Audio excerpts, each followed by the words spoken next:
I'll start with reading my wish. My wish, the lover has to keep the wish of the beloved. My wish for my lovers is as follows. Do not shirk your responsibilities. Attend faithfully to your worldly duties, but keep always at the back of your mind that all this is Baba's.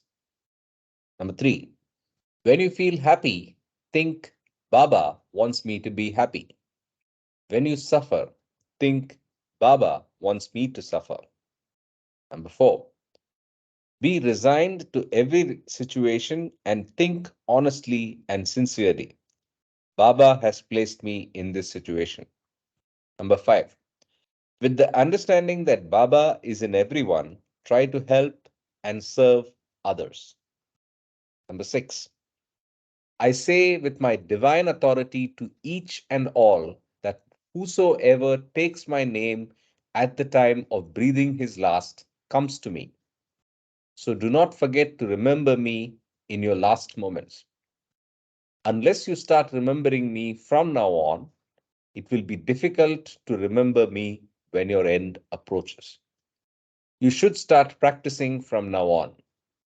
Even if you take my name only once every day, you will not forget to remember me in your dying moments. Avatar Meher Baba Ki Jai. Jai Baba. Jai Baba. So let's continue. We were reading, wait, thought I was on a different page. Yeah, yeah. So we were in the physical page number 323, and we were reading. We stopped at Peshawar, Pakistan, and let's continue from there. Any thoughts before we start? No, I think we can good to go. Yeah. Yeah. Okay, good to go. All right. Start. Yeah. Let me read for a while, and then we can Yes. rotate. Yeah. Okay. Yeah. Peshawar, Qayyum Baba, a good must of the Jalali type. He is an old man who lives in a tiny room where he has amassed literally hundreds of old tins. He has an ever burning fire inside the room, even in the hottest weather. And he sits before this fire, filling page after page with writing. His writing seems to have a connection with his conversation, which consists almost exclusively of topics of crime and punishment. Thus, he may be heard to exclaim, give him 2 years, fine him 50 rupees, hang him, let him go, and so forth. An attendant, Mujawar, sees to his daily needs. And this contact was made in 1943 August. Interesting. Then you come to Phagwara. Phagwara is Rajasthan. Khudai Baba. Pagwada is in Punjab or Oh, Rajasthan? Okay, Rajasthan. you're right. You're right. Punjab, Punjab. Anyway, we'll just Pagwara. quickly Yeah. see. Yeah. You're right, Punjab. D3. Ludhiana. Ba, ba, ba, ba, ba, ba, ba, ba. You are right. I'm confused. No, wait. A, B, C, D. यहाँ पे D. Patiala खरुना चिंतन वाले Phagwara. Pagwada. Yeah, Jalandhar ke paas. Jalandhar के नीचे. हाँ, so Yeah. it is this Okay. side of the border. Punjab. Yeah. This Yeah. side. Yeah, yeah. So Khudai Baba, a very high must.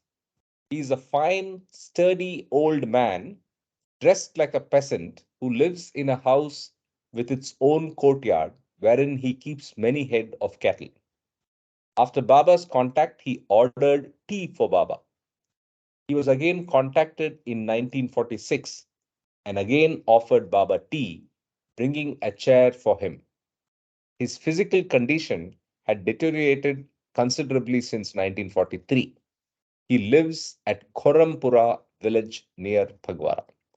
So the two contacts are first one in 1943, October 26th, Then a much weakened person met, the contact the next time was 1946, May 5th. And again, as suggested, he was very weak by then.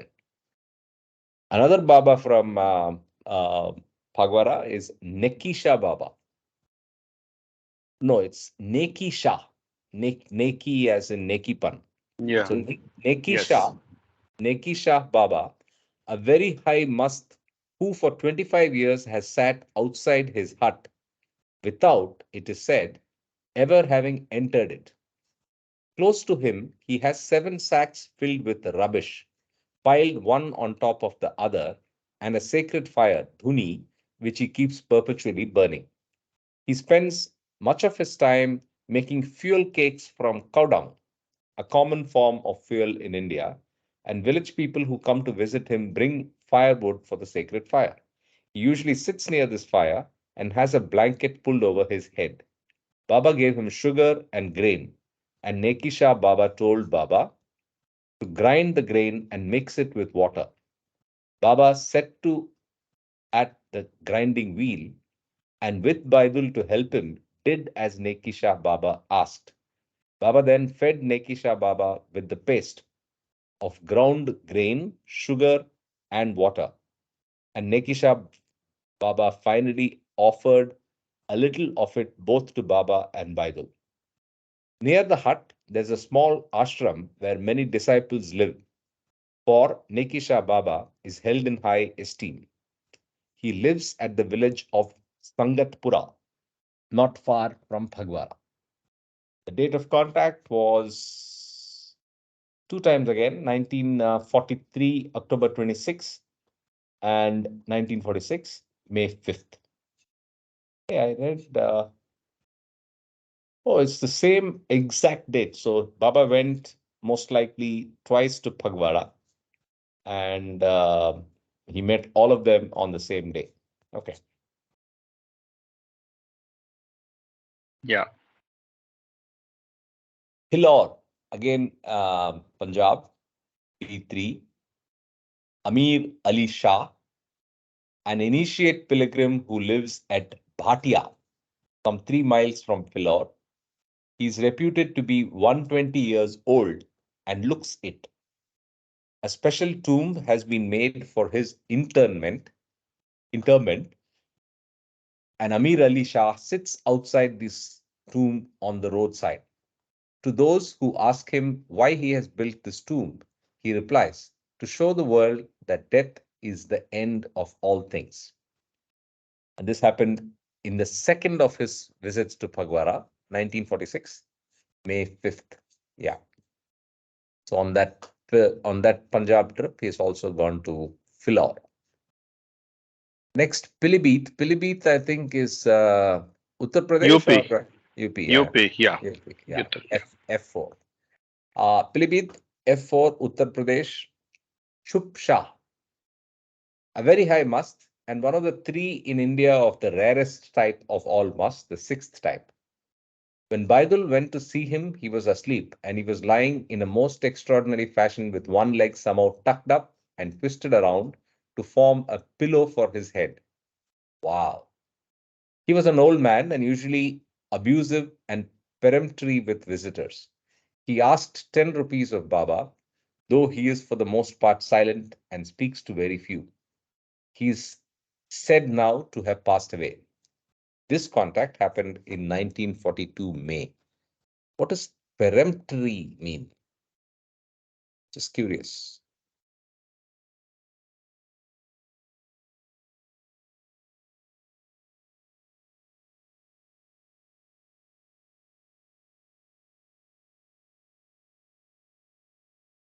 Peremptory Peremptory.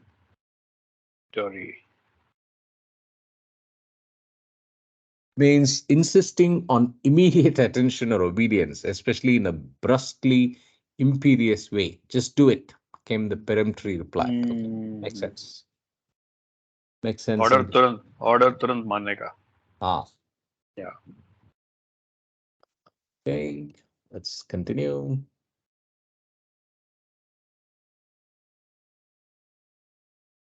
Pinjor.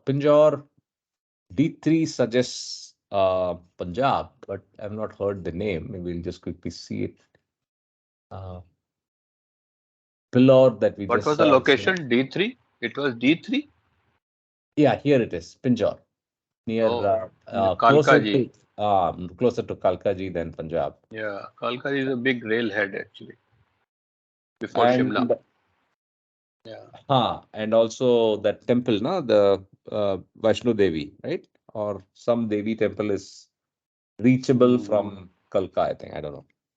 I've not been there. No, no, no. Okay, let's continue. So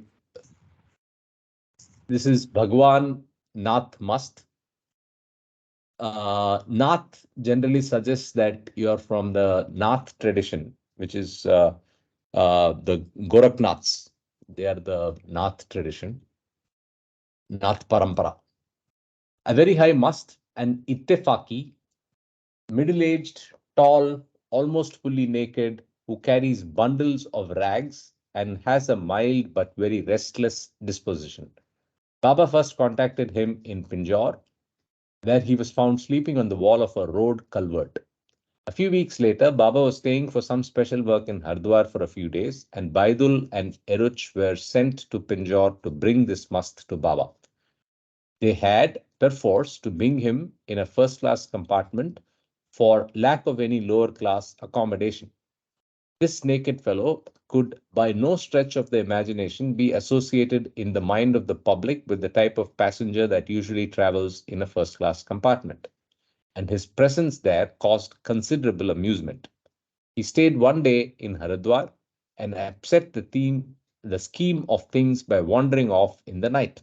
A search party sent in his pursuit found him 9 miles away from Haridwar, and he was brought back and dispatched on Baba's order to catch the next train back to Pinjore. One of the men with Baba set out with him to Pinjore, but found him unmanageable and so returned. Eventually, Baidul, who has a shrewdness that outwits the wiliest must, managed to take him back to Pinjore after one of the most difficult journeys that he remembers. Wow. 1946, August 3rd, and 1946, August 26th are the two contacts with Bhagwan Nath Mast. This is Andhra, Polavaram, F9, Bhiku Baba or Bhiku Bhagwan, a great Madzub-like must of the sixth plane, who was believed to be 125 years of age. He was naked, except that he sometimes drew a sheet over his body, and he lived in a hut with piles of sand on the floor. He used to shovel the sand with his hands towards himself, making a pile of it between his legs, and then moving his position, repeat the same maneuver. As he did this, he would mutter to himself in a way that no one understood. Once a year, at the time of Shankranti, the local people used to flock to his hut, garland him, and give him new clothes and money.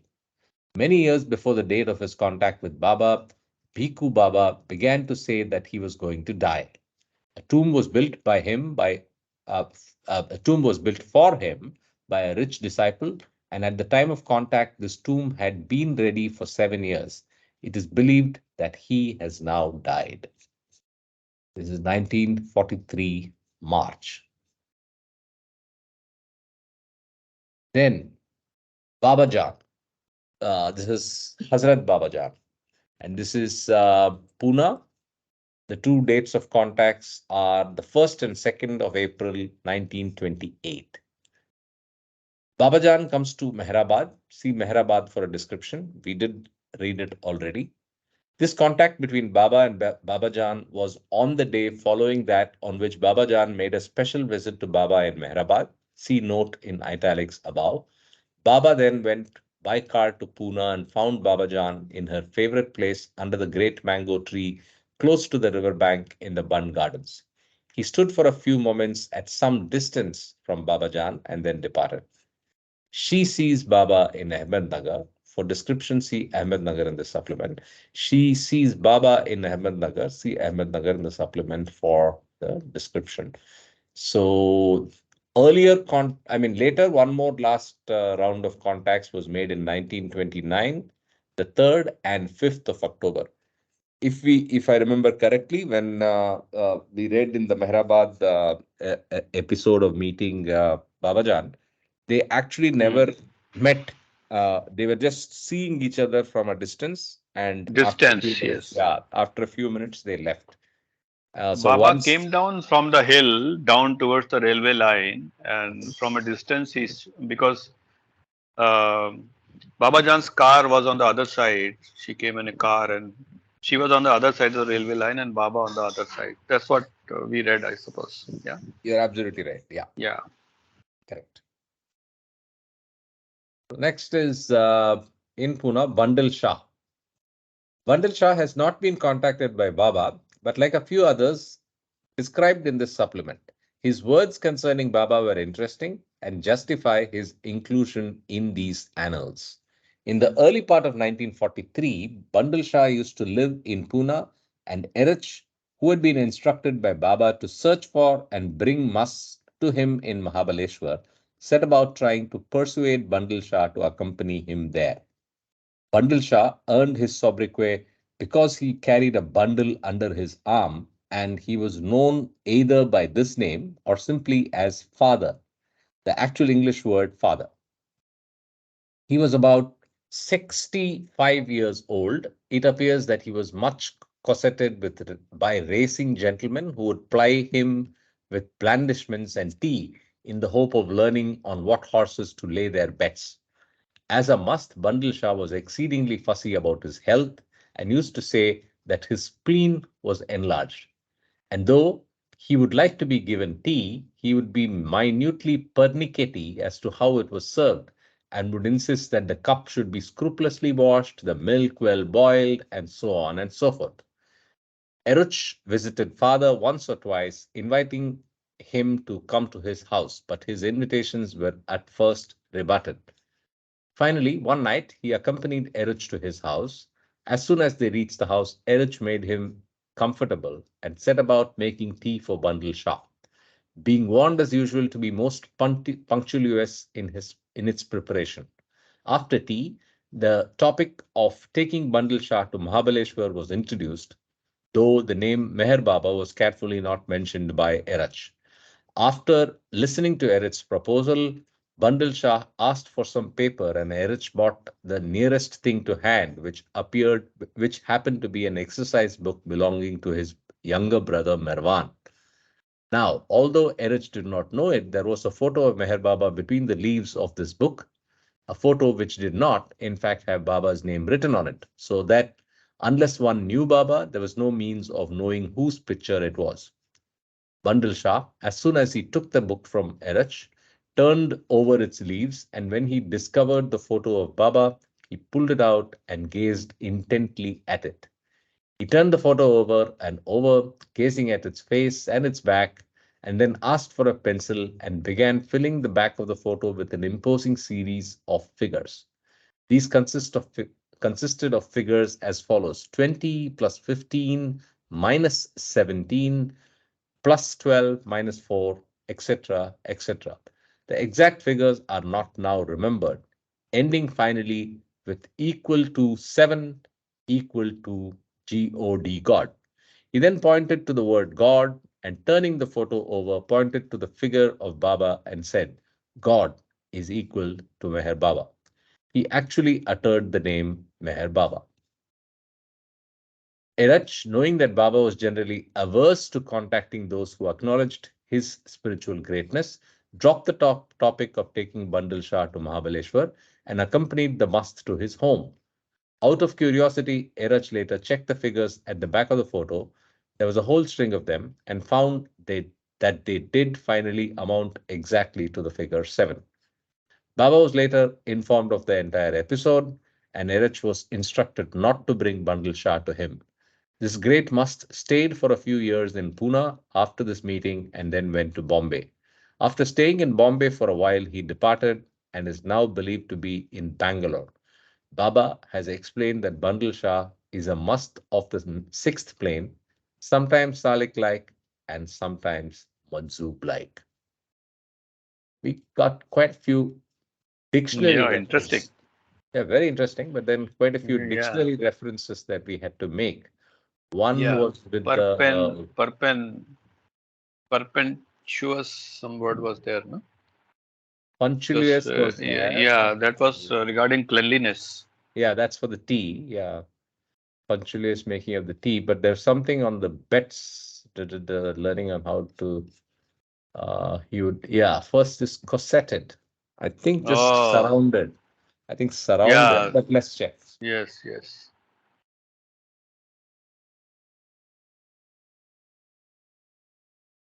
Care for and protect in an overindulgent way. And her life, she'd been corseted by her family. Okay, so these people. Hmm. So even Muhammad Mast was known to Yeah, give yes, yes. racing tips, right? Yes, yes. Yeah, Cossetted means they used to preserve, kind of would like to preserve him so he's not hurt, so that they keep getting their tips, correct, correct. That's what. tips Yeah, for the betting tips actually. Yeah. correct. Yeah, this one, pernickety. Let's check this one. In one paragraph, Donkin uses like so many words that placing too Mm. much emphasis on trivial or minor details. So fussy. So it's basically the same behavioral Mm. attribute. Hmm. Okay. So this is interesting. So the number seven and God and Baba somehow didn't want to meet him. Okay.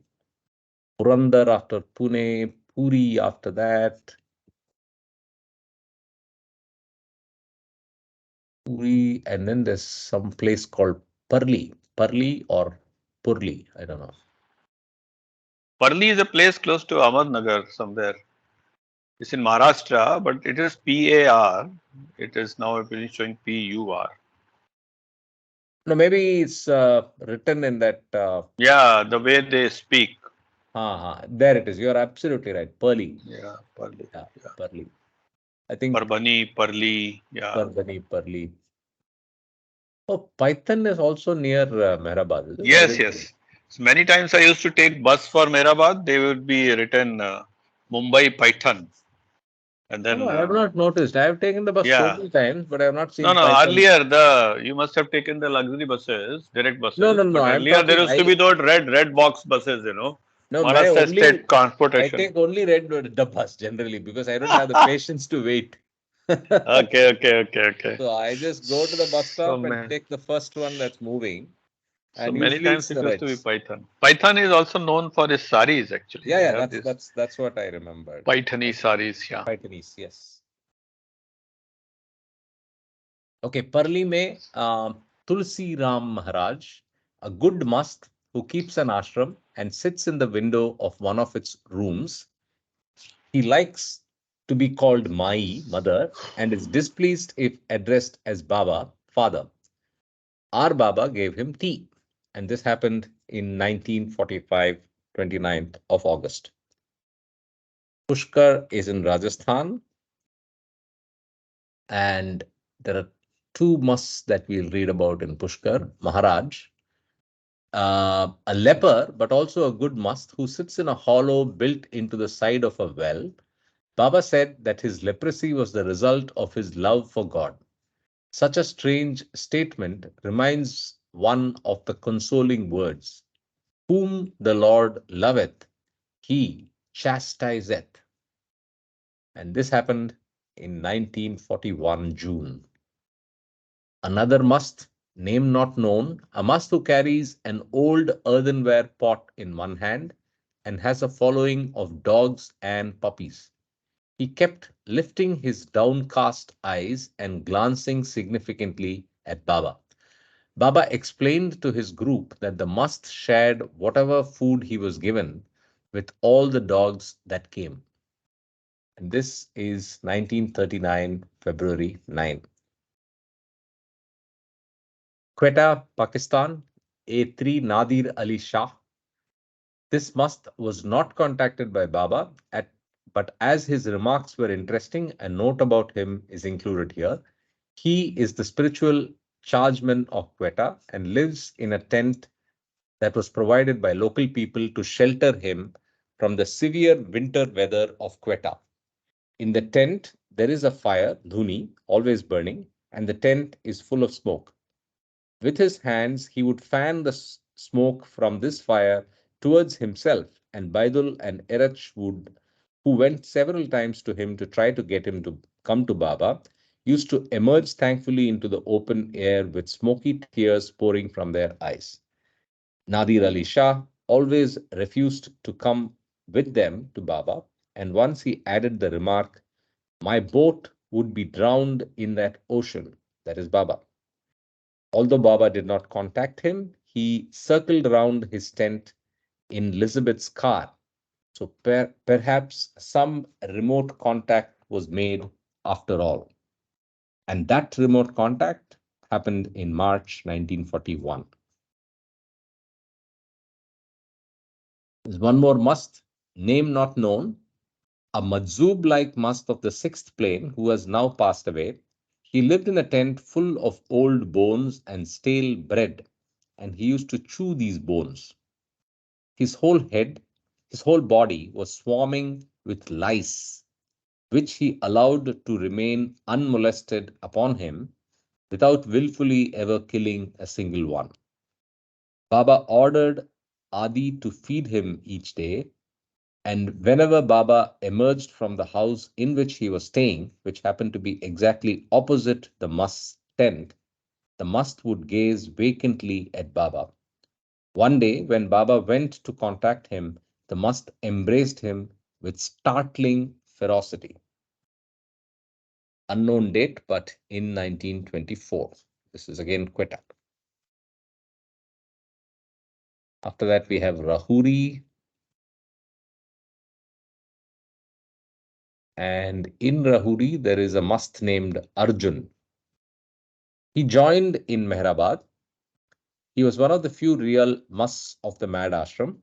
He had long hair and long nails that he never allowed to be cut short. And at first, there were many lice in his hair. He was rid of these pests only after very thorough medication. Each day, he would drink 2 large buckets, size 24, I think number of liters being 24, full of water, so that he spent most of his day either drinking water or excreting much of what he had drunk. In contrast to this constant use of his kidneys, he suffered from chronic constipation to such a degree that he would pass a stool on an average about once every fortnight. Despite these odd habits, his health was good. At times, he used to abuse others, and when the ashram was closed in 1940, he was sent back to Pandharpur. For his picture, see chapter 3. So I don't think I want to go back. It's coming back is a problem, but we'll just quickly try to do it.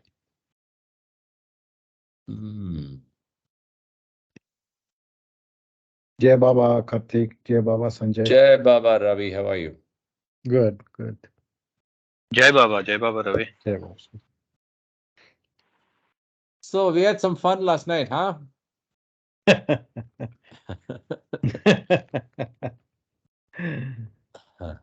So we were on a call together, Sanjay ji, this Okay. Washington DC Baba Zoom. Oh, No, wow. she's from Metal Beach. She's with that. What's that group called? Friends. Circle of Friends? Circle of Friends, yeah. Circle of Friends. Yeah. But this program is under the aegis of. Washington, maybe you're DC. right. Maybe you're right. Maybe it's just Circle of Friends. That is Arjun. This is chapter 3. The one with tousled head of hair is Arjun. So this is Arjun. Can't see anything. Oh, Can't see sorry. anything. Your display. Sorry. I was not able to. The display is gone. Yeah. So this is Arjun. This is chapter 3. Sorry, this one. The one with the 1,000 head of hair is Arjun. So this must be Arjun. So even in that very grainy and bad photograph, look at those eyes. Hmm. Yeah. Okay, let's get back. Arjun. So can we rotate the reading? Yeah. Yeah. Okay. I'll read. Yeah. Sure. So Rahuri continued. You can start from Dagdubua. Dagdu Bua, Bhau, Maharashtrian, actually. Joined in Rahuri, he was a real mast, one of the few of the mad ashram. In the early days of Rahuri, he would climb high trees and sit in their topmost branches for 4 or 5 hours a day. If you called him Bhau, he would shrug his shoulders and hug his chest with folded arms. At Mehrabad, he began to shift piles of earth from one part of ashram to another, and for a few days made rather a nuisance of himself by sweeping out the main hall of the ashram several times a day, disturbing other inmates thereby. He also had a habit that caused many a minor quarrel of awakening men from their afternoon nap by shaking their shoulders. For his picture, see chapter 3. Wow. So we'll just see. There he is, Dagdubua, the smiling man center back. So this is Dagdubua. Okay. So here is spelled Dagru, but yeah, same thing. The group. Yeah. Fakir Bua. Fakir Bua joined in Rahuri, an elderly man from Nasik who was insane and had an old depressed fracture of the skull, the size of a saucer. He would soil his room with urine and at times hit others. One day he approached Baidul with a broad grin and without warning hit him with full and hard in the nose. When the blood came pouring from Baidul's nose, Fakir Bua inquired of him why his nose was bleeding and recommended him to put earth on his head to staunch the blood. He was often difficult because of his dangerous nature. He is now in Pune where he is worshipped as a mast, though he is in fact only insane in the ordinary sense of the word. For his picture, see chapter 3. So, because this is the Rahuri chapter, the third chapter. So all of them are here, I think.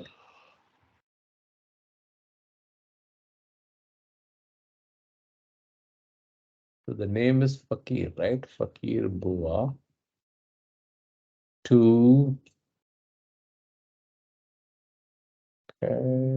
This is Fakir Bua. Rahuri. Screen at the back of it. Tatya. Okay. Ghulam Hussain.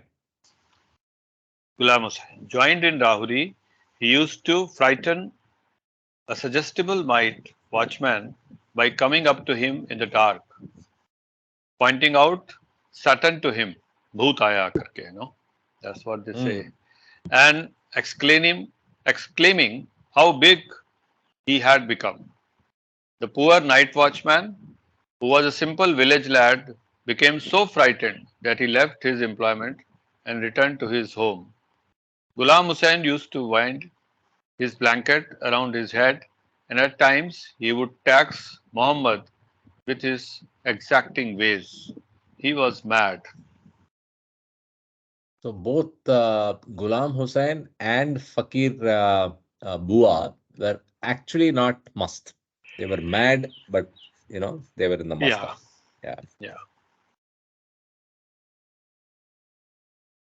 Lal Sahib, still Rahuri. Yeah, joined in Rahuri, another of the few real musts of the mad ashram.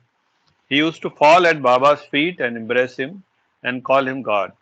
He was a bosom friend of Punjia and would promise to bring him a good wagon laden with gold and treasure, and marry him to a Raja's daughter.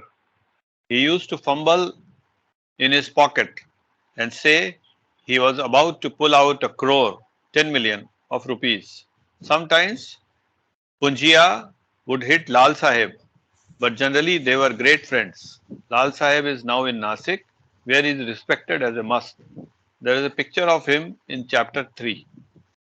Lal Sahib. Al Sahib. So, Baba plays with Punjia, so I think this might be Punjia. This one. The photograph is very bad. Anyway, Lal Sahib. Yeah, the second man from the left with the shaven head. This is Lal Sahib. Deep set eyes looking at the camera is Lal Sahib. Okay. Okay. Mahbub. Mehboob. Joined in Rahuri, he lay awake by night and slept by day. At breakfast, he would eat 6 chapatis and drink 8 cups of tea.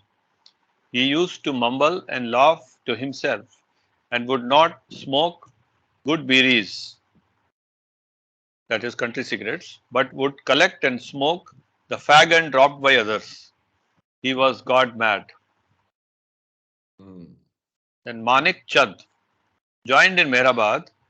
When he first arrived, his pockets were stuffed with 20 odd Marwari caps, which he refused to be allowed to be thrown away. He was rather reluctant to be bathed, and at meal times would hide food in his pockets and then ask for more. He would often boast about how many buildings he owned. Very funny, actually. You can't. It's unbelievable the experiences these musts have provided. Pasar Bua. Asar Bua. Joined in Rahuri, he used to collect leaves, rubbish, scraps of paper, stones, and so forth in his room. At meal times, he would smear his face with food, and when given water and told to wash, he would dab water on the crown of his head and on his eyes and ears, but would leave the rest of his face as it was. He was an elderly man and was mad. Patel joined in Mehrabad, an old man from some village near Ahmednagar. He might be used at night. He used to steal up to the sleeping Baidul and pull the blanket off his body, and at times he would strip himself naked, lie on the ground, and shout, "They are beating me." He had an insatiable appetite and would ask for more and more food, would eat till he vomited, and even then ask for still more food, and finally closed the performance by singing at the top of his voice. He was stark mad.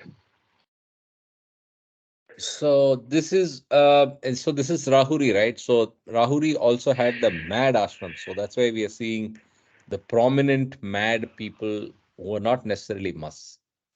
Yes. Ramzan. Joined in Rahuri, in the early days he was difficult and would ease his bowels on the floor of his room and tear his kafni to shreds, however many were given to him. Eventually, a strong garment of sackcloth was given him, which he found too tough to tear.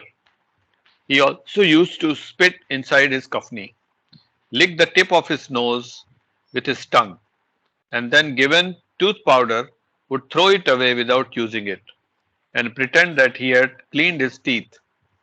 If someone wearing a hat sat close to him, he used to seize the hat when they were looking in the opposite direction, throw it away as far as he could, and then sit with an expression of innocence on his face Later, he became quite cooperative and decently behaved, but was never able to master his desire to tear his clothes.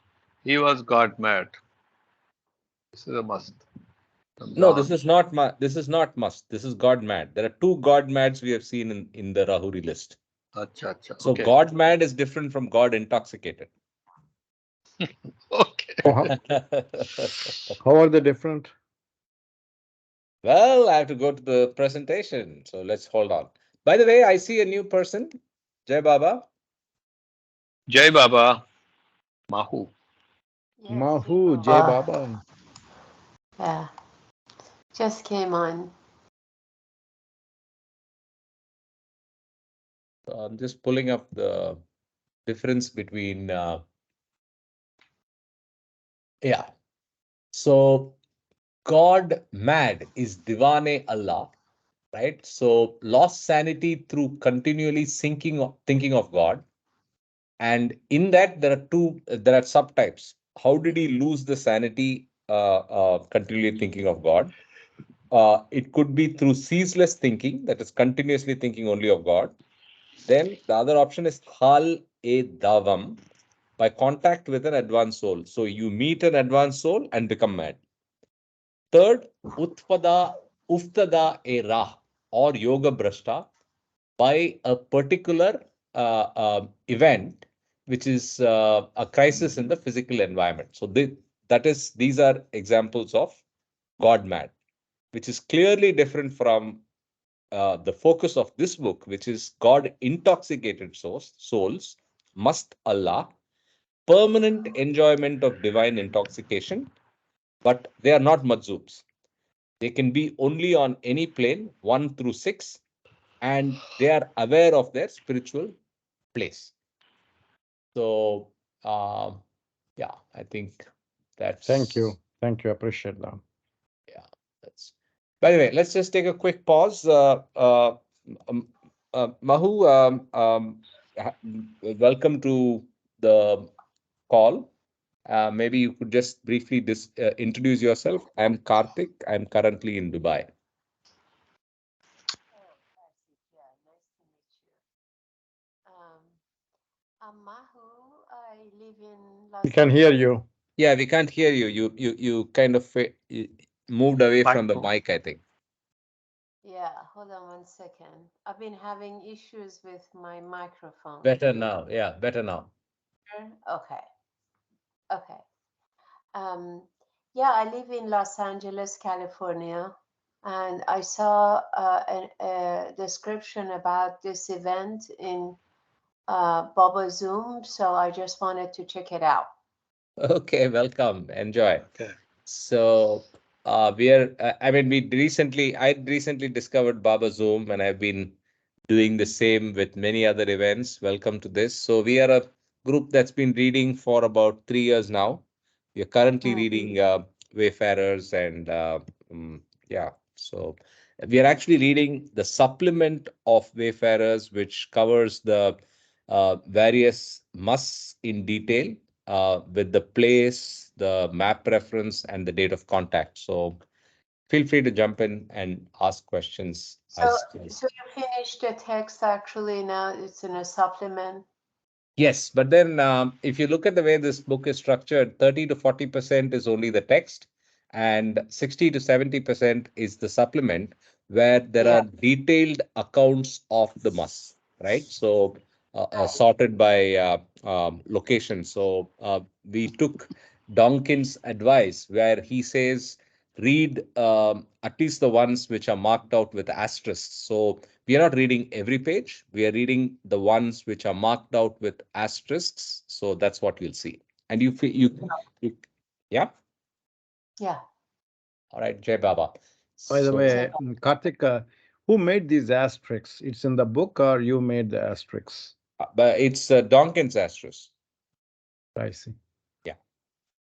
And in the beginning of the supplement, he actually proposes that most readers need not go into reading everything, but he says any serious Baba lover should at least read the ones that are marked out in with the asterisks. So that's what we Great. decide. Yeah.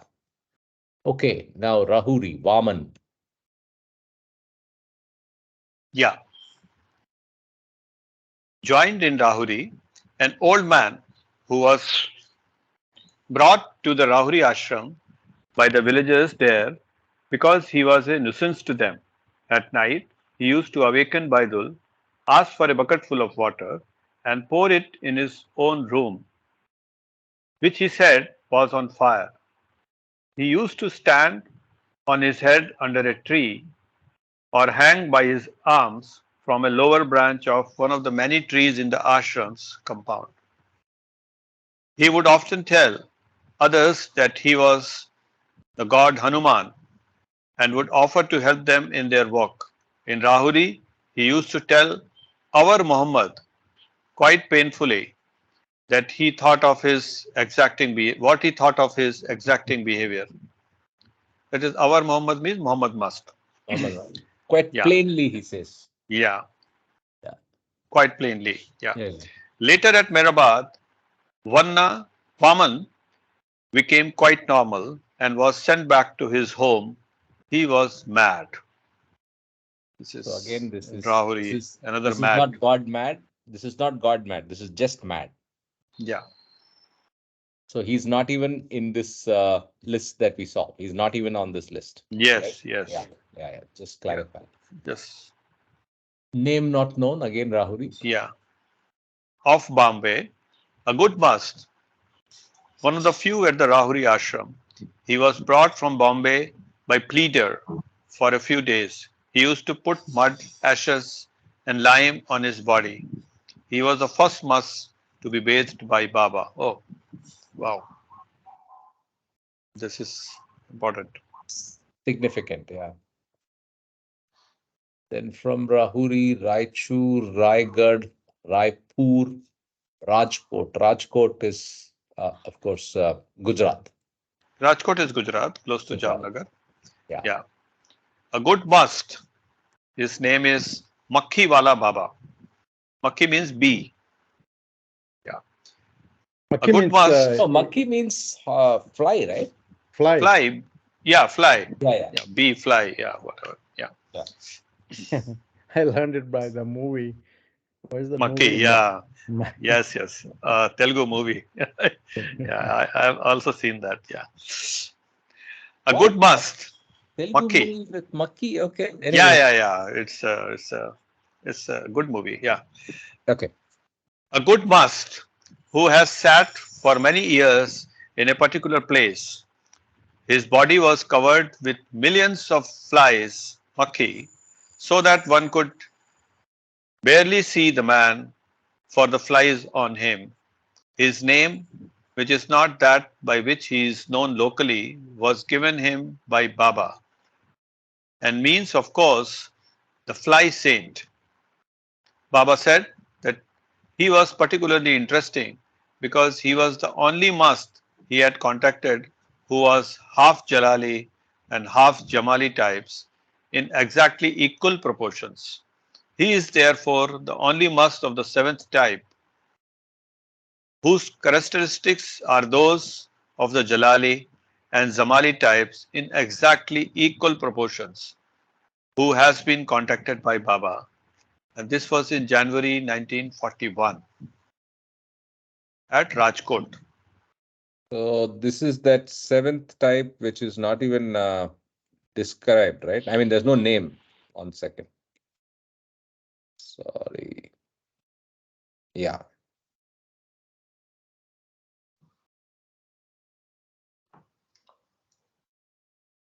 Type 7, rare type, equal attributes of Jalali and Jamali, right? So we have not come across many. We came across a type 8, a type 6, a few readings, I mean, a few musts before, but then type 7, very rare. Okay. Ranchi from Rajkot. Ratlam is Madhya Pradesh, right? Ratlam, I think it falls in Rajasthan. It's just Rajasthan and MP border. corner where they meet. Yeah, it's border area. Next Ratlam. is Rawalpindi. Rawalpindi Yeah, is in Pakistan. Pakistan. Yeah. Unti Mai, a very good and high Mastani. She was a very old woman with a sack over her body, and she sits on a large pile of bricks in the company bag. She has a dog that shares her food, and she is often teased by children. At the second contact, she asked for a coat and was given one by Baba. As a general rule, whatever she receives as a present, she gives away very soon to someone else. Baba describes her as 90% Zamali and 10% Zalali, and she normally lets no one approach her. But when she saw Baba, she called to him to come near. He climbed up the bricks and sat down next to her.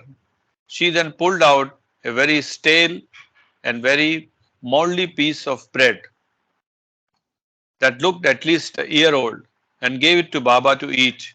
As Baba always accepts whatever a mast or mastani gives him, he ate this piece of bread. Wow.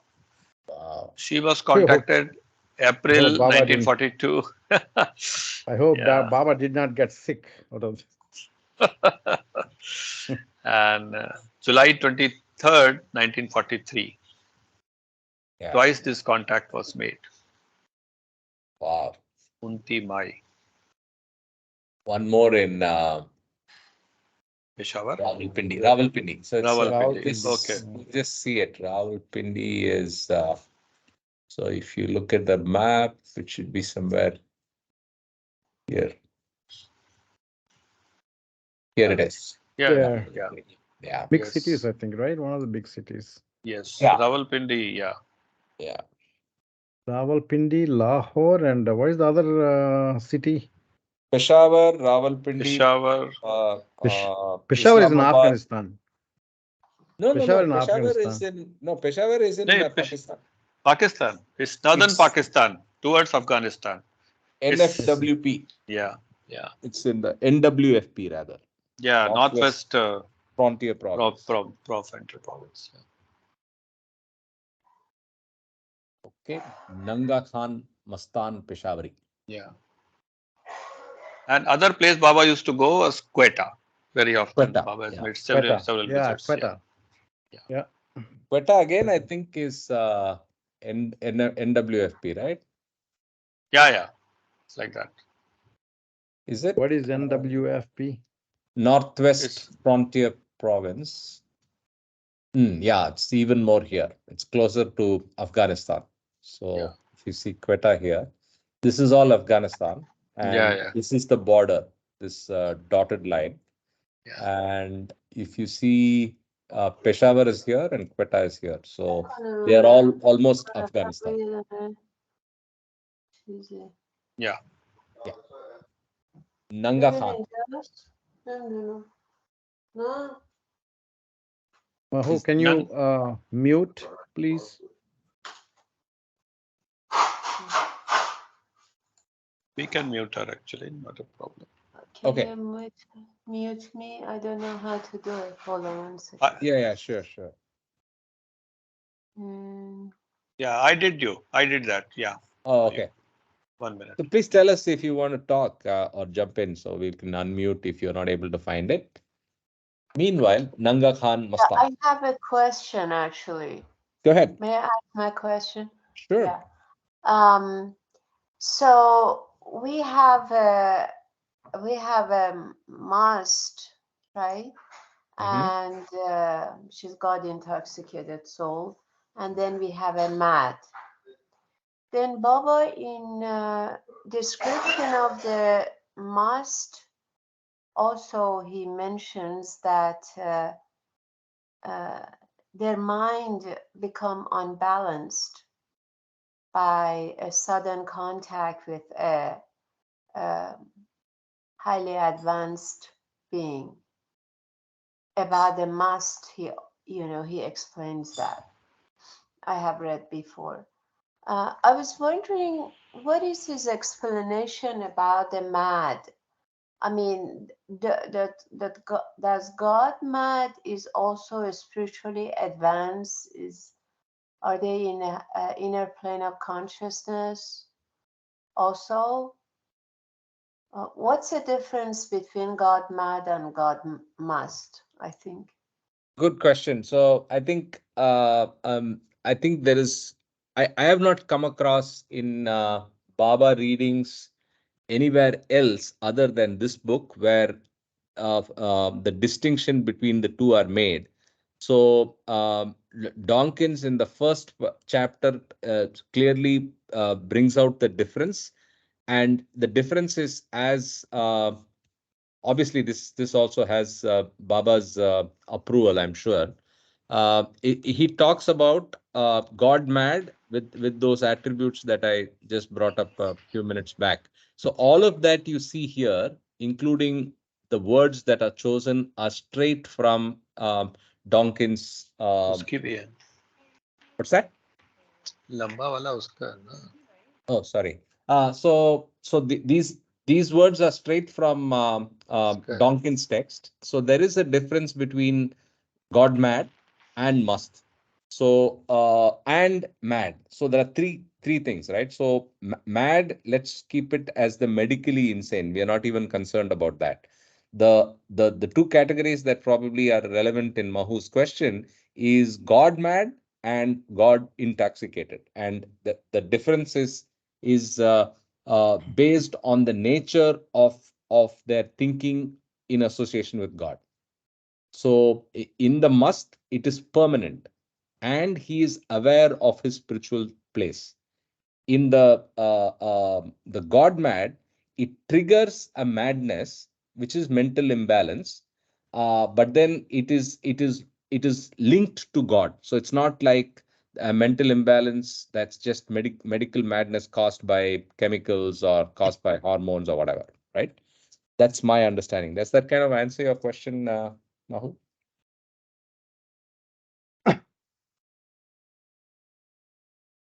Let me unmute myself and I talk. Yeah, through this description, these are actually is nice that you have put these categories together so as a reference. But in also this category of a mad, God mad, but the second bullet says lost sanity through continually thinking of God. So still he's continuing thinking of God and nothing else. So I would think that if he's continually thinking of God, but he might be mentally imbalanced in terms of his expression, his behaviors, and so forth, still he could be pretty advanced in terms of his relationship with God. Don't you think so? No doubt at all. So if you look at this categorization, all of these categories are to do with advanced souls. Uh-huh. So we have plotted these again just as a way to understand this. So these souls are also plotted on the planes, just so that you get an idea. One point is Maho. I don't know that I can call imbalance. They are mostly God intoxicated, God absorbed. Imbalance All of comes them to have different yes. meanings. So On must, Baba never uses the mental imbalance, but I think on mad it should be. I agree. I Through agree, what? Mahu. the musts as I've understood musts are on the path, they are on some planes, but God mad could be an ordinary person who just because he kept so much thinking of a God that his mind got rearranged actually, so he becomes a God mad. A must is somebody who has progressed on the path. He is in some plane, second, third, fourth, wherever. But Baba also came across some God mad and tried to help them. I would think Yeah. that he found that Yes. they were already close. I don't think they were Yes. ordinary men like you and me. Yeah. Yeah. Yes. So It's like mad people also he bought, right? In Rauri Ashram, he had a lot of mad people who Yeah, are yeah. generally medically deranged minds. And he also So got about God the mad most, people. Yeah. yeah. So about the most, particularly about the most, each plane of consciousness I have heard has 14 sheets, 14 layers, inner layers, Yeah. each plane of consciousness. So with some of these masts, they were so much absorbed in their intoxication with God and the experience that we were having, they were stuck in one of those sheets. Someone 14th one, someone. So when Baba contacted them, he with some he sat in the room and worked for a night or two or whatever they needed it, but he pushed them. He pushed them through this inner plane so they can no longer get stuck and progress till they become realized. I know that was his work with Mas, but as far as mad, I don't know. Yeah, I think I agree, and that's also what has been emphasized in this book. So we are not sure what he has done with the God mad and the mad. I think it's more just support and compassion for them. Um, Mahu, just curious, did you happen to attend your voice and names is familiar from the creation and its causes discussions or infinite intelligence with Ward Parks and Mehrana? Were you there in either of those?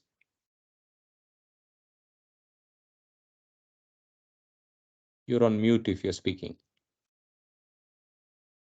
Yes, I was. I was. I Yes. have been, pretty attending regularly with Ward Park seminars. Yeah, so And I've heard your voice. You were asked to read multiple times. You asked a lot of questions. So I've heard those videos over and over. So I yeah, recognized your voice.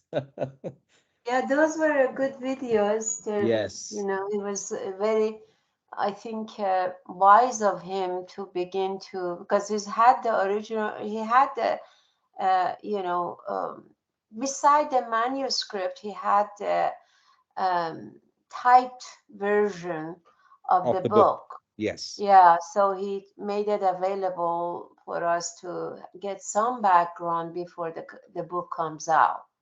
Yeah. That was really nice. Yeah. He's doing another one September, right? Yeah, In Mehrana. he's been doing the tour again Correct. this Correct. year. Yeah. Mhm. And yeah, he'll be doing 3 days in Los Angeles and then September in Merana. But the where he gets really deep and goes through details is at Merana, which is 7 days. Correct. Yeah. Yeah. So Amazing anyway, to run into people that you've heard of and seen on a video, and you have Baba Zoom connecting us like this. It's interesting how this whole thing works thanks to yeah, technology. Anyway, let's very get back nice. to Yeah. reading. Yeah. Okay. Um, if you want to rotate, Ravi, can you read for some time? Ravi, are Yes, you I there? can. Yeah. So Sanjay ji, so yeah, okay. Yeah, go ahead, Ravi. Nanga Khan Nanga Mastan. Khan Mustan Peshwari, a Marat marathon, a marathon runner of a mast, and 100%, this percent, right? Yeah, percent. Yeah. 100%. That's a typo. Mudar Azad. No, so it's actually Madarzad. Again, it's one of the types of musts. So Oh, okay. Madarzad is one sec. Let me By Madarzad birth. means, By birth. by birth. yeah, by birth, is By born this birth. way. Yeah. Yeah. Okay, Yes. that's good. Mother means He- mother, actually. Yeah. He is naked and runs about 4 or 5 miles at a stretch, sits in a small pit for a while, and then again runs 4 or 5 miles. Local people hand him food as he trots past, and he eats it as he runs. He is a very good must of the fifth plane. Okay. So if you look at it, this is the attributes of a Madharzad. He's a rare must, born a must, appears like an ordinary madman, always naked, very restless, very odd taste in food, and also eats raw flesh. If you remember, we saw one which was one of the Madharzads who were also interested in eating raw flesh. Hmm. Okay. Next one is Nanga Shah. Nanga Shah Mastan, a very good must, and the only one who is Kutub like. He has a most unusual habit of doing everything in circles. He is fully naked and, as a general rule, spends most of the day walking in a circle round and round a telegraph pole near an octroi. If given food, he squats on the ground and shuffles round in a circle as he sits and eats. And if he stands to pass water, he turns slowly round and round. He asks those who pass by for money, and when it is given him, he throws it away. After contacting this must, Baba sat for 3 hours alone in seclusion on a hill at a place called Satra Mill, 17th mile, and lies on the road leading to Muri. The two contacts were 1942 April and 1943 43, July 23. 23rd. But is what's intriguing is he says Kutub like. Kutub is very, very high. Kutub is perfect master, right? So if I have not seen any reference to Kutub like must at all, so this is obviously very important and rare. Maybe sixth plane, but they did not mention. Yeah, they didn't mention the plane. Yes. Sam Puda, Puda, Puda, Puda. A must of the fifth plane, sometimes Salik like and sometimes Mazub like, who for 30 years had been well known in Rawalpindi. He used a twirl, a fan around in one hand. Baba pointed him out to the group with him on the way to Kashmir in 1929, and he contacted him again in 1933 on the way to Kashmir with the small group of Western disciples. At the time, Baba explained that this mast had 7,777 invisible ways of working. Baba also explained that Saint Puda was the spiritual chargeman of Rawalpindi. He is a spiritual chargeman. He was the master of Nanga Sa Mastan, described above. Saint Puda has now passed away. So these musts are also in charge for different places too, right? Some of them, yes. Some of them. Yeah. So we have come across chargemen for different cities, chargemen for Hyderabad, chargemen for Calcutta, and so on. Donkins points that out. Even now they are. Even Yes, now they yes, are. yes. They work. They're part of Baba explains that they're as agents. They're different agents that work and um, with chargemen they directly work with the perfect master. Like for example, if perfect master wants something to be done or send a message across in particular area, he contacts the charge man of that particular area that I want this to be done. So then they get it done and get back to him. That's just how is a hierarchy, a spiritual hierarchy that Baba created. Yes, perfect. So scrolling on, Reverie. Now, where is Reverie? Reverie is Rajasthan or D4? Revari, is it Revari or Revari? No, yeah, 1, 2, 3. Rewari Yeah, is in Reverie is Haryana. Rajasthan. Haryana, is it? Close to Delhi, yes. Yeah. North of Ismailpur, Revari. near Delhi. Rewari. Yeah. Revari. Okay. Revari. Bali Baba. Wali Baba Sayyid Muhammad Sharif, a very good must who lives in the head ticket collector's house near the station. He laughed loudly when Baba sat with him for contact, and Baba gave 5 rupees to the ticket collector to buy a mattress for him. He is a perfect mazub like Jamali Mast of the sixth plane. My goodness. 3 contacts made in 1941, June June, 1941, July 9th, and then 1942, July. July. Now, Syed is also a title, right? I think Syed is a title in. Sayyid is Muslim. Sayyid Muhammad Sharif. It's a pure Muslim name. Yeah, but then Sayyid. it's Syed is like a title like Haji, like you say Yeah, Haji. Yeah, I think it's a yeah. learned one or something like that. I'm not sure. It's a So learned one. Yeah. yeah. So anyway, let's continue. You know, Rishikesh. lot of these musts are Muslims. I was wondering about they are connected with the Muhammad's previous avatar So somehow. that's observation we discussed, I think, last weekend also.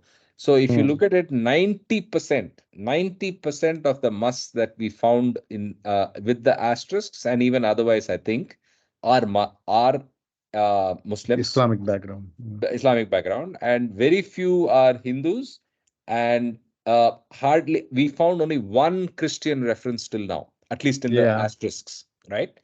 And we also decided to read that Summer of 22 Glow reference, where there is I don't remember the full name, Richard, someone who's actually written on this topic of Western musts, right? And then those Western musts are largely Christian, so Gnostics and so on. So after we finish this, we'll read that. It's 4-5 pages. Interesting. Yeah. Okay, Brahmachari Rishi. Brahmachari Rishi, an advanced pilgrim, previously a professor and a Persian scholar who spent his days serving food to poor and sick pilgrims in a dharmashala. The night that Baba came to contact him, Brahmachari Rishi was lying ill in the Dharmashala hospital. Baba went to him at about midnight and he said to Baba, "Today you were to come and God made me ill. So who will feed the poor?" Baba gave him 10 rupees, which he accepted grudgingly, and Baba told him to give it to the others. 1941, April or May. This is actually the Dharamshala, the Dharamshala that is there now. Was he there? That location, the Dharamshala. I think it's not far from there, but let me see. So this is Dharamshala is enlargement. where it Himachal. is the Himachal. Buddhist.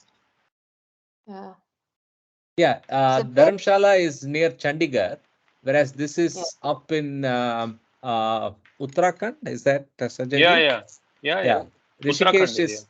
Yeah. So if you see the enlargement from the map, it's on the northern tip. Now Yeah. the enlargement is from here. Again, Delhi is Yeah. here, and so north of that.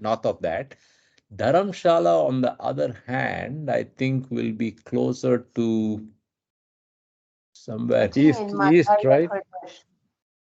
East, No, right? East. not east. It's not even on this map. Anyway, we'll quickly see it on Google Maps. Dharamshala is where the Dalai Lama's Yeah. Yes, ashram yes. is. Yes, Very yes, beautiful. absolutely. Yeah, yeah. Yeah. Yeah, it's exactly it. Yeah. Very, very nice place. So if you go to Dharamshala, so if you look at, yeah, Near Nepal, Ladakh. no, hold Below on. Ladakh. Ladakh. No, it's Ladakh is Kashmir. Himachal, yeah. Himachal Pradesh. Yeah. Yeah, It's Near so Chandigarh. a Above state. Chandigarh. yeah, above Chandigarh.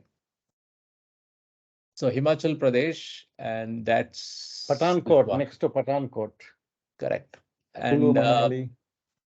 so if you see that versus that, how is Rishikesh? Let's see. This is Kulu, Manali, right? Rishikesh is Kulu, Manali. correct. I'm just trying to see where it is.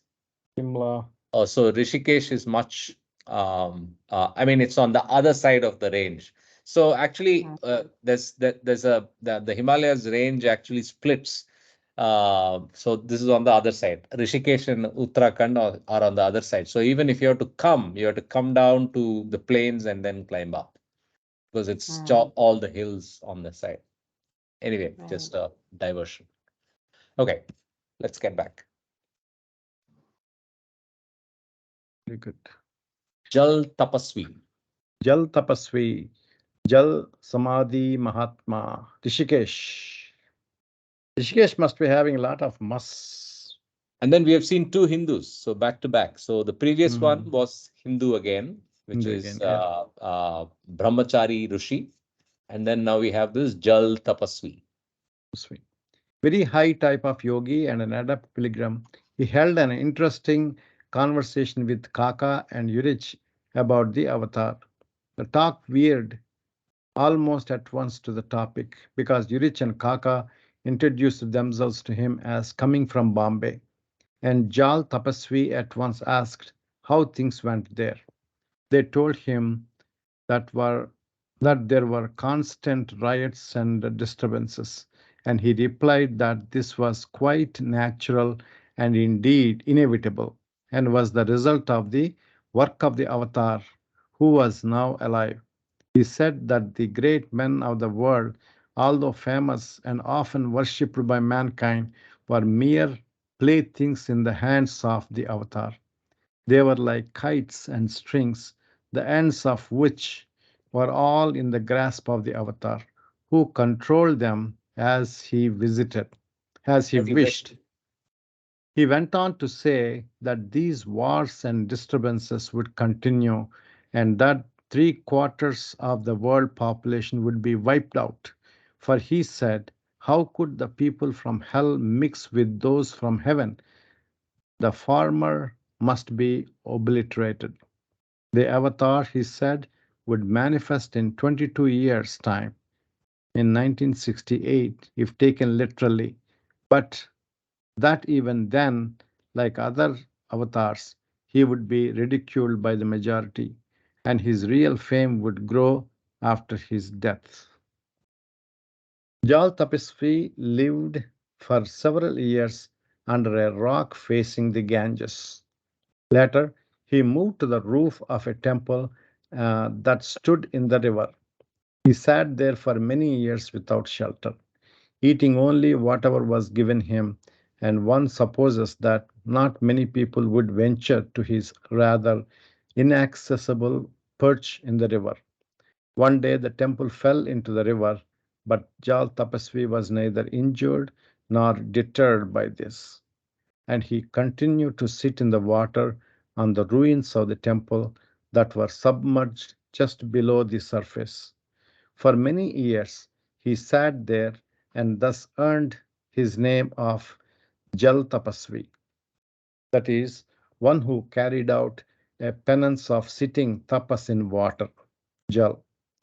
He is now an old man, perhaps 70 years of age, very thin, but he still has black hair. He wears a green kafni, Baba contacted him in the house of the manager of the Uttarkashi poor house, Langar Khana.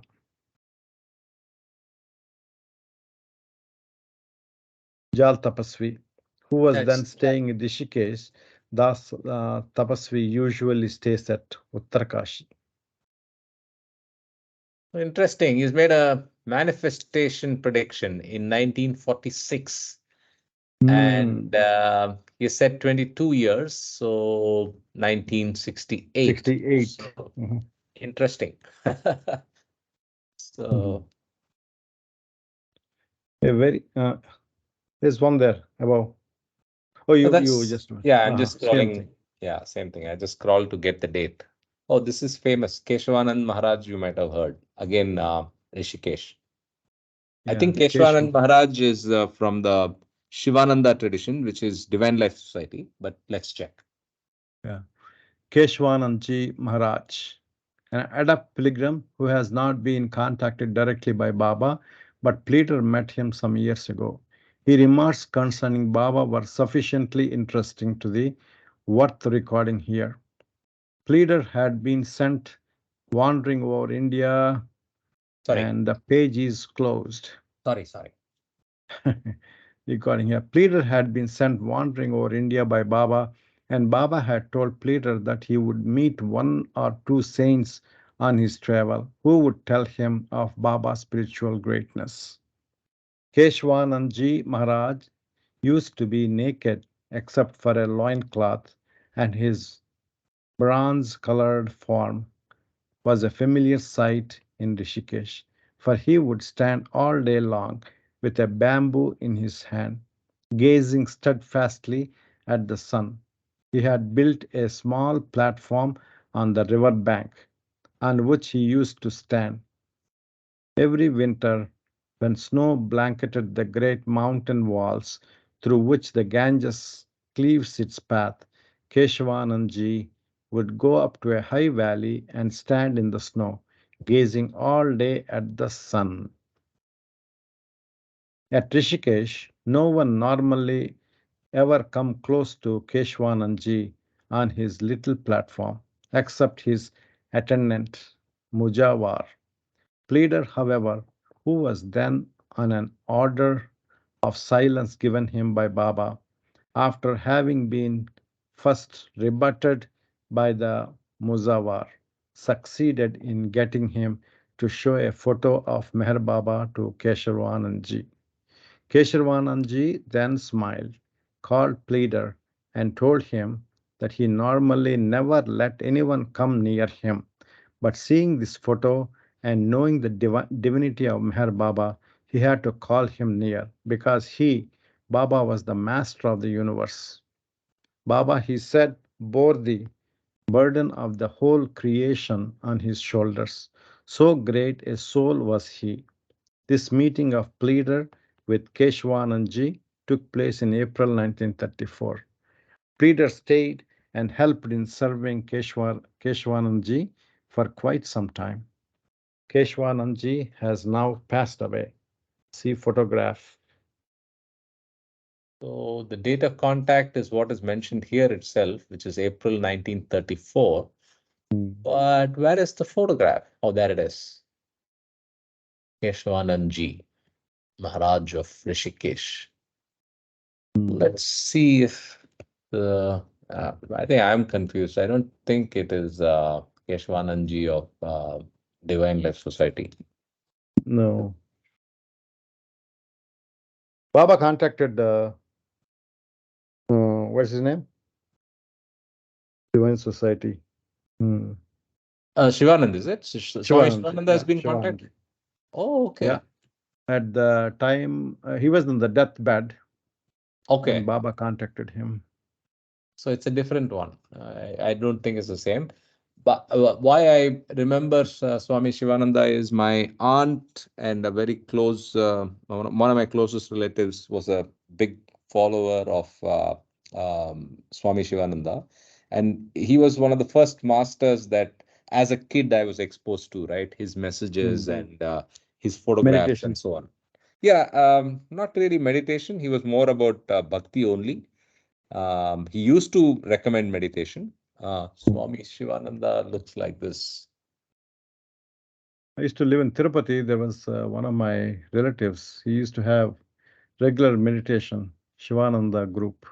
No. I'm talking about. Yeah, He that's was only. Shivananda. Oh, same thing. He was in. Yeah, Oh, I yeah. didn't know he had something there as well. So this is Swami Shivananda I'm talking about. He is a neurosurgeon Yes, a before. doctor by training. Yes. Chinmayananda first guru.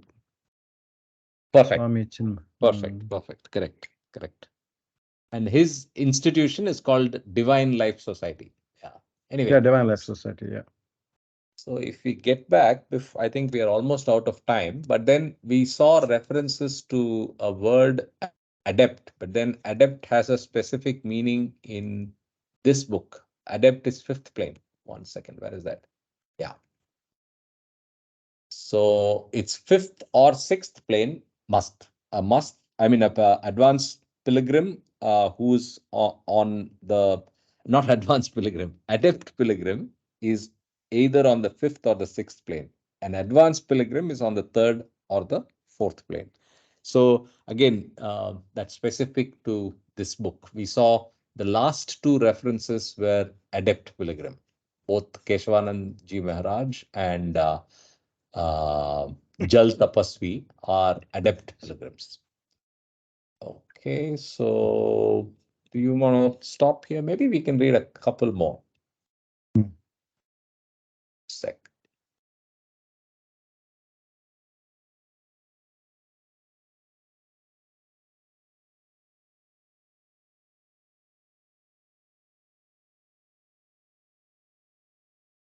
Okay, so quite a few sadhus and yogis and name not known, but then look at this, 20 sadhus, 86 sadhus, 8 sadhus.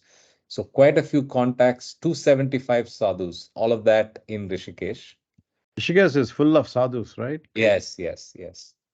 So one asterisk, so let's read this. Name not known.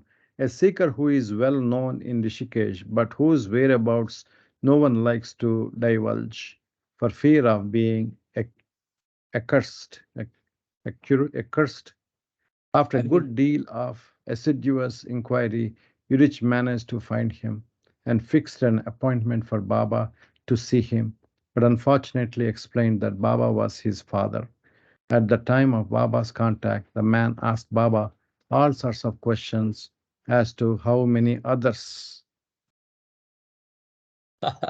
sons he had besides Yurich, and the contact was spoiled by this futile conversation.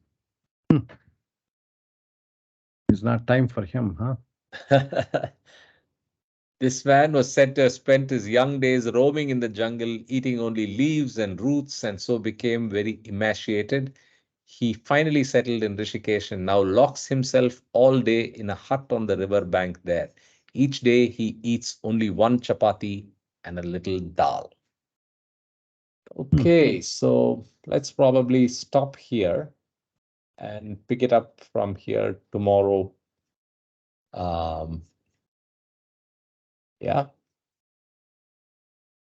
Good. So I'm thinking most of these must are already died. Yes. I mean, Almost all of them, I think. This book was almost all of published. them. This book was published in 1948, if I remember correctly. So it's yeah, mostly all are almost all of them are gone, except those maybe advanced souls who live longer. Where it's not. But it's still. But I'm sure there are musts. I have heard that there are musts now Mhm. that they live in India. We just don't know who they are, or Or maybe their some. spiritual status. Yeah, we don't know the extent of, Yeah. I mean, we don't know the categorization and all that. So yes, there are, and Baba has said clearly that the Indian subcontinent is where musts are found, right? So Yeah, mostly yes, all the sadhus and yogis and yes, correct. must. I Yes, think yes. bioculture is said they found in England somewhere, I think. Bioculture No, Oh, is is it? Bao was talking about, and I never could understand. He talked about it many times. In one of his trip in Australia, he said Mhm. Yeah, that, yeah, in in a restaurant, Australia, right? exactly, they took him to the restaurant, And he and found it. this man had a calculator, he said, in front of him, and kept on, hitting those pads and working on it. It was just so that he was saying I couldn't, tell others that this is a must, but he was one. Yeah, Bach Kachuri was in a sixth plane of consciousness, so he was able to see, the spiritual status of others yeah, clearly. yeah, He yeah. just wouldn't talk about it. Yeah.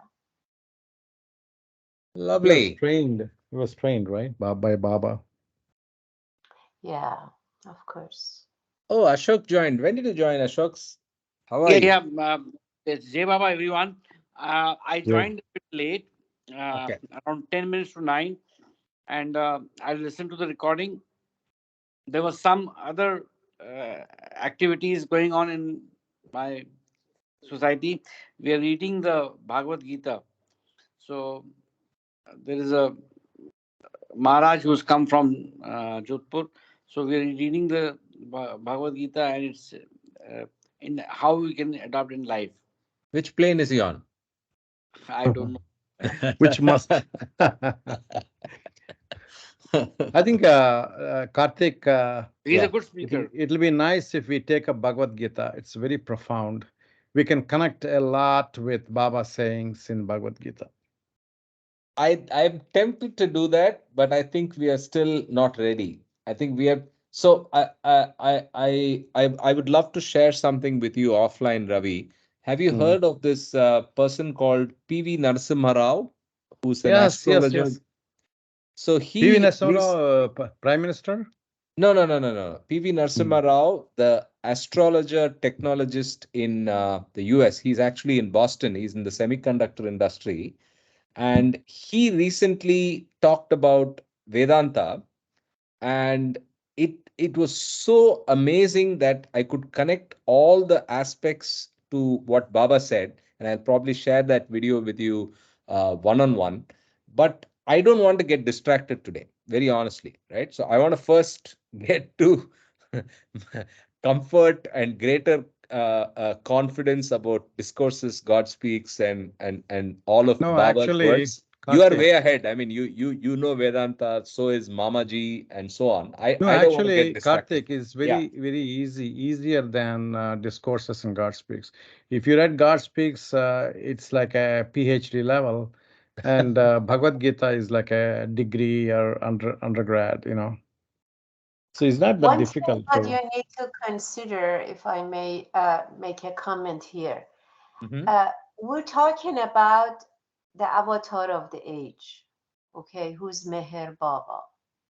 Well, of course, he was wrong. Krishna, Buddha, Jesus, Muhammad, and now Meher Baba. And when Meher Baba dropped his body in 1969, just the way this must predicted, his manifestation started.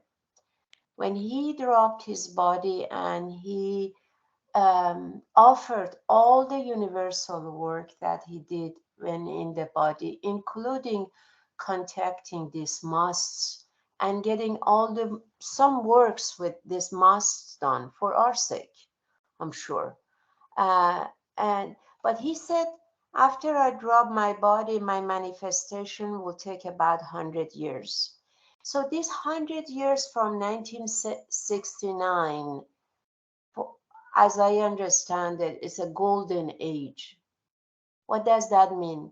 That means his words that he has released to us has a particular spiritual energy Mhm. that we all can benefit from, much more than Quran or Bhagavad Gita or um, you know um, Bibles or Christian scriptures and whatnot.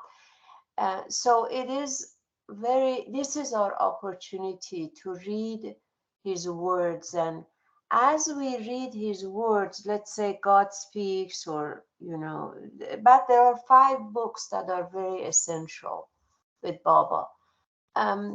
You get so amazed is how much he has revealed at this time to this humanity. It was actually Baba's particular instruction to that we all should read God Speaks. And with some people, they would come and tell him, "Oh, Baba is too hard. I can't understand it." And he said, "Read it. Don't try to understand it. Read it 3 times. Then, then it gets into your consciousness level." With some people, said, "Just put it under your pillow and sleep."